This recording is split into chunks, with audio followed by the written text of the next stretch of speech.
ഓണാഘോഷവും നബിദിനവും രണ്ടും പറ്റൂല. ക്രിസ്മസും നബിദിനവും അത് രണ്ടുമില്ല. ക്രിസ്മസ് വേറൊരു മതത്തിൻ്റെതാണ്, ഓണാഘോഷം വേറൊരു വിഭാഗത്തിൻ്റെതാണ്. അബ്ദുല്ലാഹിബ്നു സലാം റളിയല്ലാഹു അൻഹു ഇസ്ലാമിലേക്ക് വന്നപ്പോൾ ഒട്ടകത്തിന്റെ പാല് കുടിക്കുന്നില്ല. എന്തേ കാരണം എന്ന് വെച്ചപ്പോ മൂപ്പര് പണ്ട് യഹൂദി മതത്തിൽ നിന്നാണ് ഇസ്ലാമിലേക്ക് വന്നത്. യഹൂദി മതത്തിൽ ഒട്ടകത്തിന്റെ പാല് കുടിക്കരുതായിരുന്നു, അതുകൊണ്ട് ഇപ്പോഴും കുടിക്കണില്ല. അപ്പോഴാണ് ഖുർആന്റെ ആയത്തിറങ്ങിയത്, അലോ ഉദ്ഖുലൂ ബിസ്സിൽമി കാഫ, ഇസ്ലാമിലേക്ക് പ്രവേശിക്കുന്നുണ്ടെങ്കിൽ ഫുള്ള് കയറിക്കൊള്ളണം. ഹാഫ് അത് മുട്ടാൻ പ്ലേറ്റ്, ചിക്കൻ ബിരിയാണി ഹാഫ്. ഇസ്ലാം ഫുൾ ഓപ്ഷനേ ഉള്ളൂ. ഓണാഘോഷമുണ്ട്, ഇപ്പോഴത്തെ ചെറുപ്പക്കാർക്ക് നബിദിന പരിപാടിയുണ്ട്, ക്രിസ്മസും ഉണ്ട്, പള്ളി പരിപാലനുണ്ട്. എവിടെ നട കിട്ടിയത്? പറ്റൂല മോനെ, പറ്റൂല.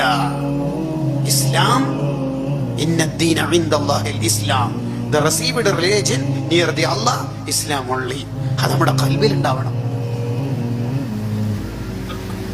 അപ്പൊ നമ്മുടെ സ്നേഹം അത് അള്ളാഹ്ക്ക് വേണ്ടി മാത്രമായിരിക്കണം.